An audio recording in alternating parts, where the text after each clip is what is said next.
பெண்கள். இங்கே உட்கார்ந்துருக்கிற ஒத்துருமே ஆண் கிடையாது. உடவனா ஆண் உட போட்டு இருக்கலாமே தவிர ஒவ்வொரு ஜீவாத்மாவும் பெண். பகவான் ஒத்தந்தான் புருஷோத்தமன். அவர் ஒத்தர் தான் பதி கணவன்.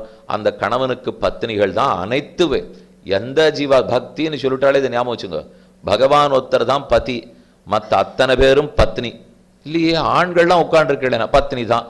ஏன்னா இது வெறும் சரீர ஜென்மம் தான் இப்போ ஆண் ஜென்மமே தவிர ஆத்மாங்கிறது பகவானுக்கு பத்னி. அப்போ அந்த பெருமாள் கணவன், இந்த பத்னிங்கிற ஜீவாத்மாவே ஆசையா பார்த்துட்டே இருக்கிறச்சே இந்த பத்னியான ஜீவாத்மா இன்னொருத்தரை பார்த்துருந்தா என்னாகும்? என்னாகும்?